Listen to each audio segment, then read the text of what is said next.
कि बीएलए कोई ऐसी तंजीम नहीं है कि जो बलूचिस्तान के हक के अंदर बात करी हो। सर ये बलूचिस्तान की बदनामी है, बलूचिस्तान के माथे के ऊपर जो स्याह दबा है ना वो ये बीएलए है। और पाकिस्तान की अवाम भी जानती है कि जो बलूचिस्तान की अवाम है वो पाकिस्तान के साथ है, वो पाकिस्तानी है, वो पाकिस्तान के से जो वो प्यार करते हैं, पाकिस्तान के ऊपर अपनी जान निछावर करना चाहते हैं। लेकिन ये जो बीएलए है जिसके एक फेस आपके सामने मारंग बलोच की सूरत के अंदर भी आपके सामने है, और मारंग बलोच के बारे से अगर मैं आपको बताऊं तो उसके वालिद जो है वो भी बीएलए के एक दहशतगर्द थे, और वो मरे जी अपने ही दहशतगर्दों के हाथों। यानी कि उनके वाले से जो खबरें पाई जाती हैं वो ये हैं कि वो अपनी बीएलए के इंटरनल जो मामला थे, इंटरनल जो फाइट थी, लड़ाई थी, उसी के अंदर वो मर गए थे, वासले जहन्नम हो गए थे।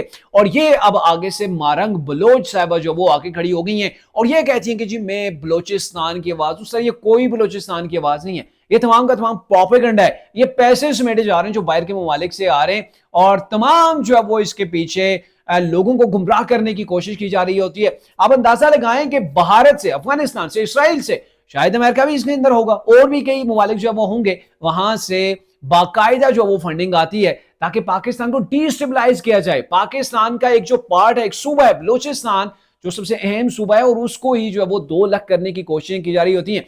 और मारंग बलोच जैसे ऐसे चेहरे जो कि फसाद फैला के, प्रोपेगेंडा करके, अकायद को मसक करके जो वो पेश करते हैं। अब मैं आपको एक छोटी सी मिसाल देता हूं। उनका मुतालबा यह है कि हमें तरक्की नहीं दी गई, हमें सड़कें जो है वो नहीं दी गई, हमें बुनियादी सहूलियात नहीं दी गई। तो क्या सर आप, हमारे जो सूबा है केपी के, मेरा सूबा है पंजाब है, उसके दूर दराज के इलाके, क्या वहां पर ये तमाम सहूलियात मौजूद हैं? क्या तमाम लोगों को वहां पर रोजगार मैसर है? अगर नहीं मैसर तो क्या हम भी पिस्टल उठा लें, हम भी राइफल उठा लें, हम भी अपने ही जब वो सिक्योरिटी फोर्सेस के खिलाफ जब वो गन लेके खड़े हो जाएं, डिशुम डिशुम करके सबको मारना शुरू कर दें? तो सर ये चीज नहीं है। अभी बलूचिस्तान के अंदर यही बीएलए है जो कि वहां पे बलूचिस्तान के अंदर अगर कोई पंजाब से चला जाता है वहां पे मजदूरी करने, मेहनत मजदूरी करने, कोई तंदूर वाला है, कोई हजाम है, ठीक है सर, कोई जो वो कोई और मजदूरी का काम कर रहा है, किसी कोयले की कान के अंदर काम कर रहा है, आप वहां पे उसको उठा के मार देते हैं। ये कौन सा इंसाफ है?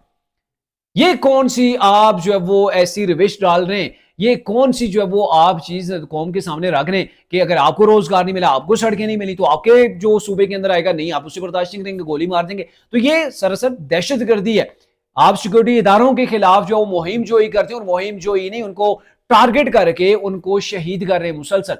तो ये किस किस्म की, मतलब बहुत से मुल्क हैं, हर मुल्क के अंदर कहीं ना कहीं ऐसी तंजीमें होती हैं, कहीं अलहदगी पसंद होती हैं, कहीं अपने हकूक के लिए आवाज उठा रही हैं। तो ये कौन से हकूक के लिए जो वो आप आवाज उठा रहे हैं कि आप जो है वो रोजाना की बुनियाद के ऊपर दहशतगर्दी कर रहे हैं, मासूम जाने ले रहे हैं, लोगों को बसों से उतार के उनके शनाख्ती कार्ड चेक करके उनको जवा कर रहे हैं? तो ये सीधी सी बात यही है कि ये मारंग बलोच की जो जमात है, जिसका एक फेस आपके सामने मारंग बलोच का है, तो सबसे बड़ा प्रोपेगेंडा है।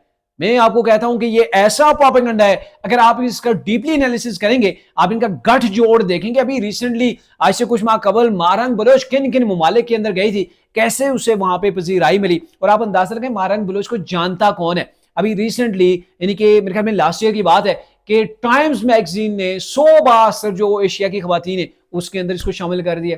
सर इसे कौन जानता था? ये तो 1-2 साल पहले जाके इस्लामाबाद के अंदर बैठ गई थी वो धरने के ऊपर। तो कैसे ये लोग पिक करते हैं, पिक करने के बाद इसके ऊपर इन्वेस्ट करते हैं, इन्वेस्ट करने के बाद उसको आलमी मीडिया के अंदर जगह देते हैं, एक फेम जो है वो उसको देते हैं, और फिर जो है वो आप देख लें दहशतगर्दी कैसे हो रही है बलूचिस्तान के अंदर। तो ये बलूचिस्तान क्या खाएंगे? अब ये सारी चीजें इसलिए की जा रही हैं, मतलब इनकी जो कार्रवाई हो रही है वो इतनी उस बड़े लेवल की नहीं हो पा रही है उनसे। हमारी सिक्योरिटी फोर्सेज इनको जो है वो नेस्तनाबूद कर रही हैं, बराबर कर रही हैं, टका टका के कर रही हैं, और ये जाके क्लेम करते हैं नहीं हमने 150 मार दिया, 100 मार दिया, आज देख लें 90 का कह रहे हैं। तो इसकी बड़ी वजह यह है कि इनके जो डोनर्स हैं ना, जो इनको फंड दे रहे हैं, उनको मुतमईन करना चाह रहे हैं, उनको ये बीपी लोली दे रहे हैं, उनसे वहां से वो फंडिंग बटोरेंगे, असला बटोरेंगे, और फिर अपने मामलात चलाएंगे, या फिर बाहर प्लाट वगैरह भी तो इनको मिल रहे होंगे। तो ये जो सारी चीजें हो रही हैं, ये सारा फंडिंग का खेल है, ये पैसे का खेल है।